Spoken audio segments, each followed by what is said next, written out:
Right then, there's no need to mention the fella that left anymore, Ando, is there? Because Newcastle United have a new record signing, and he made, well, pretty much a perfect start at St James's Park. Wolves immediately into the box. What a start this could be. Inside 10 seconds, Nick Pope has made a save. It's Hugo Bueno, the left wing back, with a right-footed shot that has flown across goal. The corner kick taken. Header out away by Jacob Murphy, only as far as Hwang!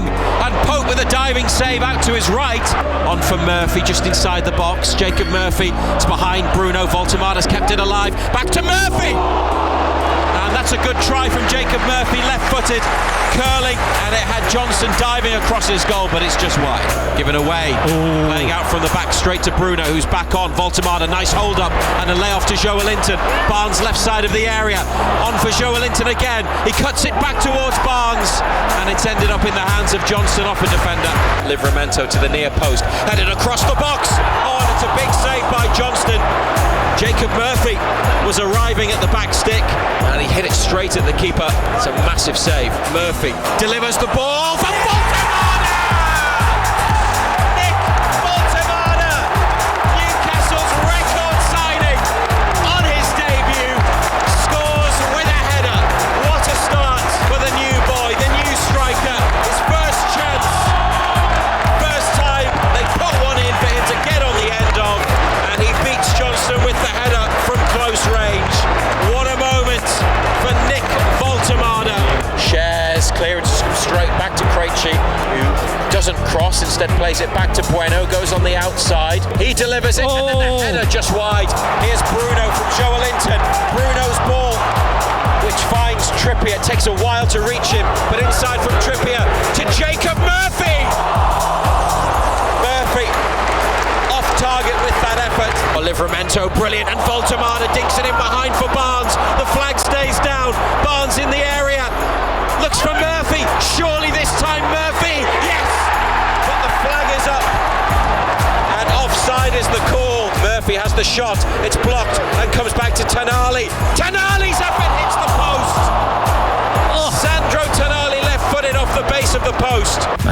Massive win for us. I think we were under no illusions today. When you're playing in the Premier League, the competition's so high, you can't go too long without winning. You'll become too far away from where you want to be. So, and also with the Champions League on the horizon, it wasn't a story we wanted to continue waiting for that first win. So I think it sets us up nicely for that game, and we can go into that one now with maybe a little bit more freedom.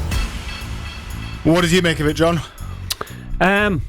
Yeah, it was a good win. It was important to get the win on the board. It's been a tough start to the season for us. Villa, Liverpool, Wolves haven't had the best start. It's probably a little bit of an understatement. They're sat bottom of the table with no points. But early on in the game, it didn't look like that. Nick Pope's made 2 saves inside the first 50 seconds, I think. But we played our way into it. I think we deserved to win the game in the end. I don't think anybody would argue with that. Wasn't the greatest performance, but we did what we had to do. And it's a confidence boost. And as Eddie Howe just said there, it was important to get that win under our belt. You don't want to be waiting too long for it. But it was some good performances. Obviously, Voltemada gets the headlines. Great header, fabulous header. Thought he played well. Thought he did it nice and simple. He didn't try and complicate anything. Held it up, brought people into the game. Jacob Murphy, great ball in for the goal. Probably felt he had a point to prove, because I think at the start of the season he would have been disappointed that he was left out because of the season that he had last season. And Tonali was he's just a proper player. He's top. Well, he covers every blade of grass. He gets forward. He defends. Good win. Sets us up nicely for Thursday night. So yes, a dream debut really for record signing Nick Voltemada, and Eddie Howe was happy with what he saw of him. Yeah, delighted for him. I think it's always really important that when you bring a new player to the club, they show a good version of themselves, and I think we saw that with Nick today. He was really, really good, really pleased. Of course, the goal is a great goal and much needed from the team. So yeah, delighted with all aspects of his play really. Yeah, he's got lots of different facets to his play, but when you've got someone of his height in the penalty area, well, why not use him for that? It did remind me a little bit, when you've got like school kids playing basketball and there's one really tall kid, just chuck it to him because he's going to be able to catch it. It's a little bit similar with Voltemade. He's so tall and he's good in the air. If you get decent ball into the box, he's going to have a very good chance of getting his head to it. We're a huge side. Not just him, but you look around that side and there's so many 6 foot plus, Joe Linton, Dan Bourne, Cher 6 foot, there's plenty of height in there now, but he got himself in the right area, he got between the two defenders, and as I say, it's a great header. He still had a lot of work to do. And look, there would have been pressure on him, record signing. He's going into that game knowing the pressure was on him, but that goal takes a little bit of that off. But as I say, I thought he'd done well. It was a decent debut for him. I guess the fact that it was 1-0 meant that Newcastle were never 100% safe, never certain of the 3 points. Eddie Howe was asked afterwards if he was disappointed his team failed to score more goals. Yeah, I think, of course, you want the cushion, and the longer the game was 1-0, you knew that Wolves would have a spell towards the end, and that's where I was really pleased with the group again, because we showed really good resilience, a couple of really important blocks at the end to stabilise the win for us. It doesn't really matter how you get there. I think the first win of the season, it's just making sure you do get over the line as quickly as possible. Were you concerned at all? No, Wolves pushed towards the end of the game, but they didn't really do a great deal. No. They had not one had of those the games ball. when you felt like they could score any minute. Yeah. At the end of the game, they'd no real focal point to play off. You would have liked that second goal, of course you would. Because we all know at 1-0 it just takes somebody to make a mistake or a little bit of brilliance from somebody on the opposition side, and all of a sudden they're back in the game. But I never felt as if Wolves were doing enough to really get back into the game. What did you think? If you were at the match, get in touch tonight. 0800 234 6565. There's some lines free now, and we've got Liam and Callum waiting to take your call. 0800 234 6565. Send us a WhatsApp at 08000 321 333 or a text on 81333. Start your messages with the letters BBC. Another strong defensive showing, a third clean sheet from 4 this season. Yeah, we look really strong. I've been very, very pleased with that aspect of our play. Teams haven't been freely creating against us. We have looked solid. We've had a really good general shape. Of course, we've stuck to our principles of how we want to play, but I think the detail's been really good. I thought Fabian Schär today was excellent. A couple of blocks late on from him, and Dan Burns' consistency. So I could go through a lot of the sort of defensive aspects of our game and be very pleased. You like a clean sheet. You like a solid look to the defence. It'll probably be the same back 4 against Barcelona, won't it? No? We were talking about maybe he'll switch it around. I don't know. What do you think? Don't know. I think it'll keep the same. Possibly, probably. Yeah. Look, 3 clean sheets out of 4. First minute or so, Nick Pope's made a couple of saves. Big saves as well. Scher's made a great interception. The boy looked like he's going to tap it into the back post, and he's stretched and got a toe to it to stick it behind for a corner kick. But defensively, we've been solid, we've been sound. Will he change it Thursday? I don't know. He doesn't like the change too much, but we'll see. But from a defensive point of view, yeah, we look good, and you can't ask much more, can you? 4 games in, you keep keep 3 clean sheets, you're doing something right. Joe Linton returned to the side after missing the Leeds game with injury. He was replaced by Joe Willock just after the hour, but nothing untoward really, according to Eddie Howe. Yeah, it was vital that I did take him off for his own well-being, really. We want to keep him fit, and I was advised 60 to 70 minutes. So thankfully that worked, and he was able to get through. Yeah, he's an important player, isn't he? He is. Look, I think he'd have had Barcelona in mind when he took him off. But I think it was important that he got game time under his belt before Barcelona as well. He's a big boy. I think he needed that. He always felt he would probably play an hour or so. Came through it all right, and Willock came on and did okay. All of a sudden you look at the bench now and it looks stronger than we've seen it for quite a while. obviously the injuries to Wissa and Ramsey don't help, but even so, the bench still looks stronger than it has. Now then, the old Dundee school season ticket, season ticket thing, and tickets for the Barcelona game. There's another statement from Newcastle on this, and on the sort of general act of reselling tickets. And they say that they've now cancelled 103 season tickets following breaches, following further investigation into unauthorised reselling of tickets for matches at St James's Park. So yes, a total of 103 cancelled in recent days for breaching terms and conditions. Now, the club say this instance does not relate to individual supporters reselling their tickets, but to a batch of season tickets sold to a small number of tour organisers during the 2015-16 season for the benefit of school groups. The club terminated any third-party ticket provider agreements shortly after the change of ownership in 2021, including some hospitality sales and a small allocation of match tickets for a former commercial partner. However, with no formal contract in place for the tour groups, the continued use and unauthorised resale of their season tickets at a higher package price was not detected until recently. So that's a bit of an explanation as to how this happened, because people were wondering how there was a group of tickets in the same area that was able to be resold.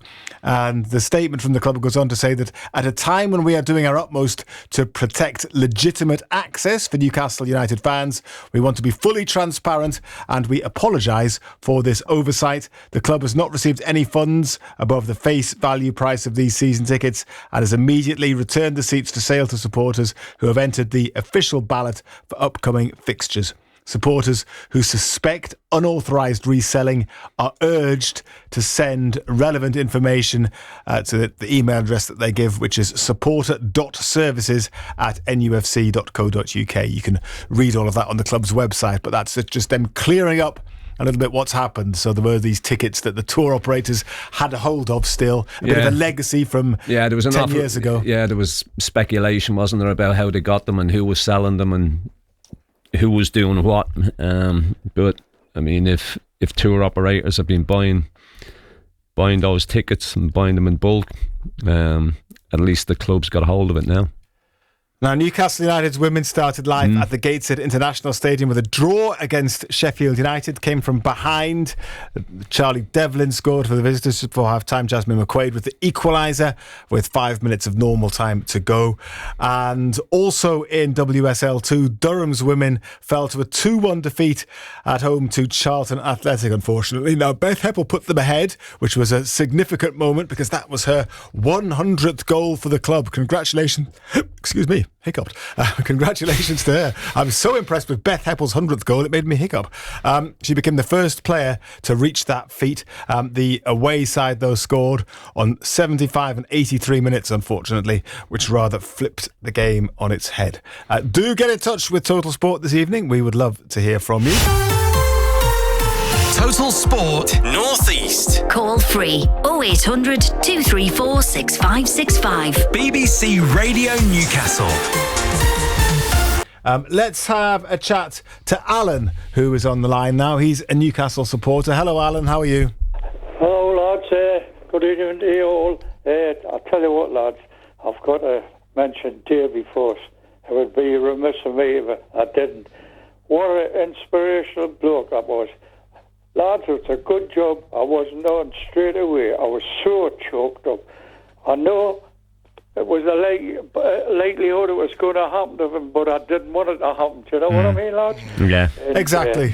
I used to love to listen to him, and I used to love following him. Inspirational guy.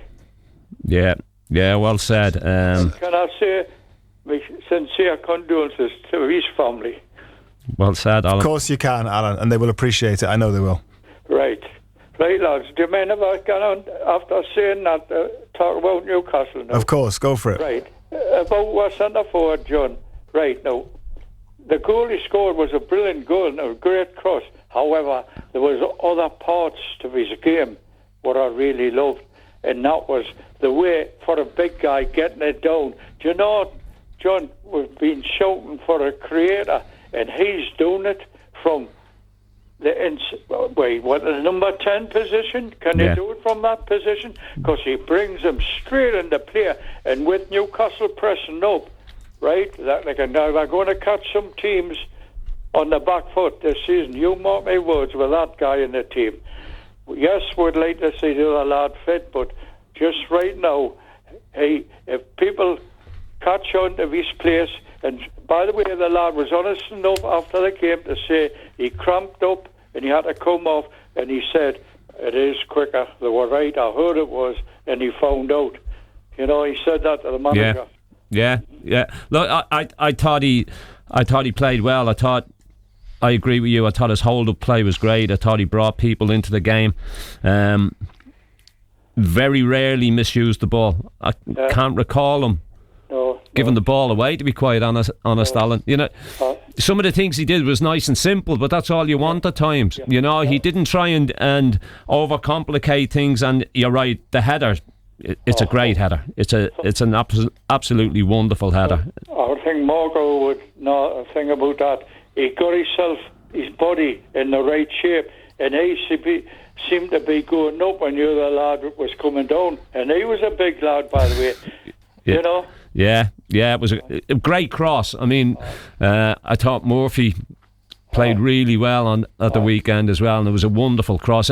It's centre forward's dream, those types of crosses that you can just get yourself on the end of. But you've still got to put the ball in the back of the net, and that's exactly what he did. Wonderful header.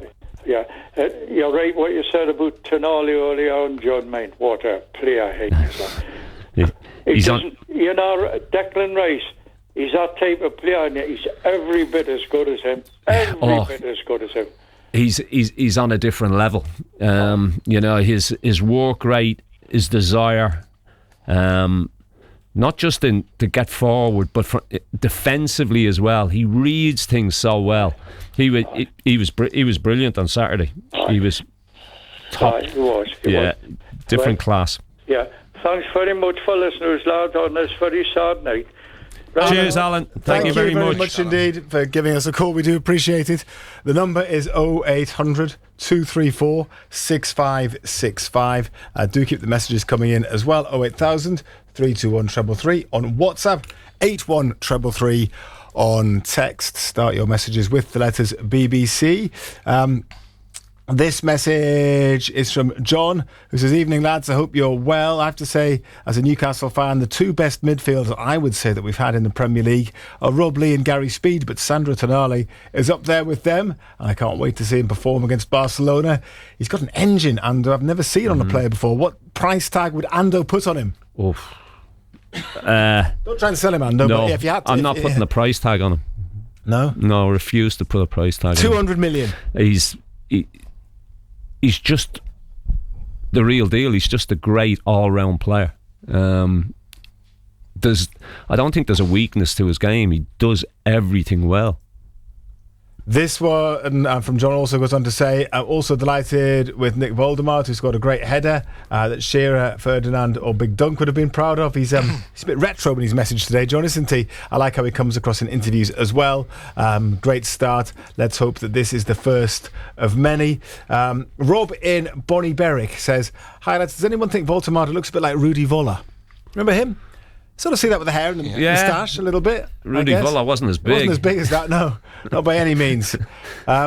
Bill's been on as well. Bill also wants to mention Tonali. He says, pleased with the result and our new striker, but I'd like to mention Tonali. We take his performances for granted now, but he's vital to the team, and he must be in the conversation for the best midfielder in the league. I hope lessons have been learned by the club regarding contracts, and that they are already in talks with Sandro. The same applies to Tino, who will continue to attract admirers. Man City had been linked with him, of course, hadn't they? Both need huge buyout clauses, suggests Bill.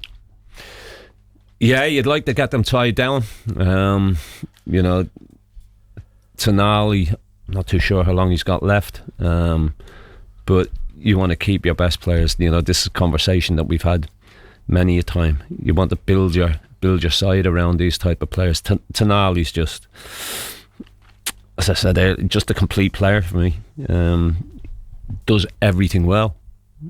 He's just, he's just great. Daryl, Newcastle fan, is on the line now. Good evening, Daryl. How are you? Evening, Friday, Ando, Marco. Hey, Daryl. Well, it was nice to start getting the wins on the belt on Saturday, wasn't it, Ando? Yeah, it was an important win. Look, it's been a tough start to the season for us, but it was nice to get that first win, and hopefully that kick-starts the season for us to be, take a lot of confidence out of that. Yeah, and look, yeah, absolutely. Sets us up nicely for Thursday night, doesn't it? Yeah, I mean, finally having a recognised centre forward on the pitch pays dividends, doesn't it? I think if we'd have had that first 3 games, I might have not been looking at Saturday being the first win of the season for sure. I was pleased with the overall performance. I think Bruno probably looked a little bit tired after all of his travelling, especially. I think with playing in like the highest city in the world. They're playing, plenty of altitude there. Yeah. Aye. But I think it sets you up perfectly for the big game on Thursday. Looking forward to being there. But yeah, I mean, it was a very classic goal, wasn't it? It was a typical centre forward Newcastle United heading in from a great crossing from the right hand side from Jacob Murphy, and it's sort of like that vintage goal, isn't it? And you can imagine Alan Shearer on the end of it, Duncan Ferguson, even I saw mentioned over the weekend, and any of the prolific centre forwards in the club's history, you can imagine being on the end of that ball. Yeah, it was a dream cross, wasn't it? It was a fabulous. It was a fabulous ball. I said earlier, it was a centre forward's dream. A ball into that area where you can go and attack it, and I mean, it was a great header as well. He's just powered it past the keeper. It was a good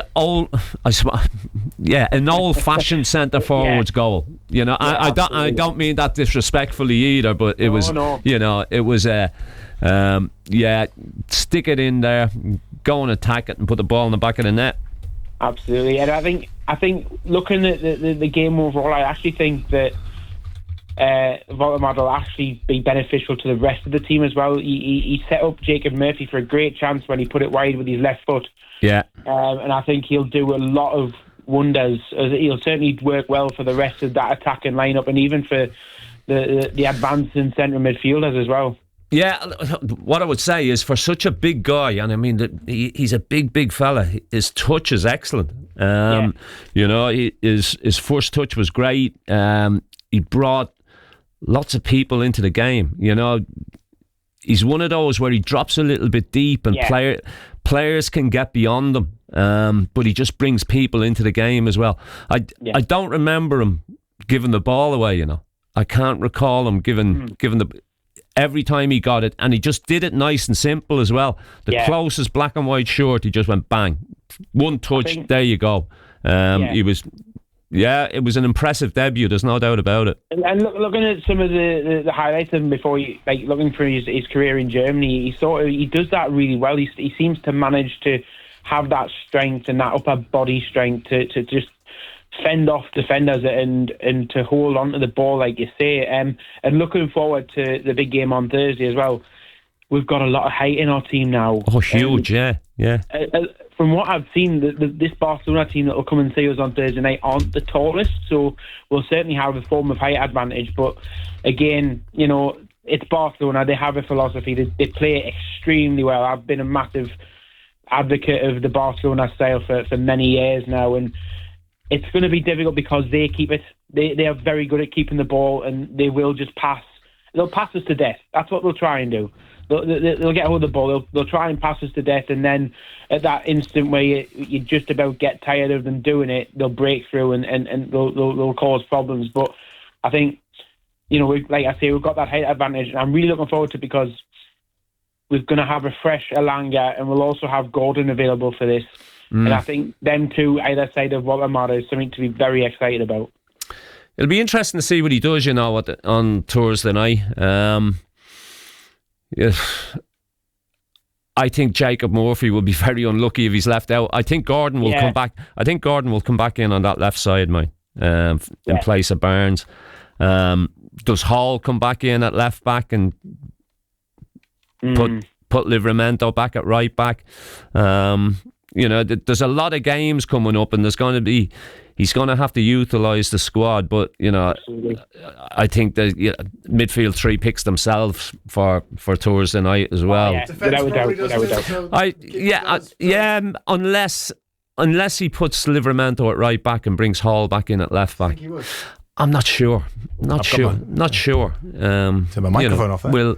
I turned myself off there, Darren. Probably a lot of people say not before time. We'll wait and see. I mean, you made a point earlier on, Simon, that this is a back four that's kept clean, 3 clean sheets out of 4. So he may well leave it alone, but we'll see. We'll see. But a lot of games coming up, and as I say, that he's going to have to chop and change a little bit, and players will get game time. So, but looking forward to Thursday, I have to say, I think we've got to bring that high intensity, that high energy. Got to get in the face of Barcelona. Yeah. I agree with you. I think they'll probably pass the ball to death. But that's why we've got to get in and around them and try and break that up. Yeah, our key on Thursday will be how we handle the transition. We are normally quite good at that. And if we've got the pace of Gordon, if it's Murphy or Langer, but Gordon and Robert Marder up front, and the way the midfield can transition, that how quickly we can transition from defence to attack is going to be our key to success, I think, on Thursday. Yeah. I mean, look, there's bags of pace in there. As I say, I expect Gordon to come back in. You know what he's like. He chases everything. He makes life miserable for defenders because he just puts them under so much pressure. But I think when you've got the pace that we've got, you've got to utilise it.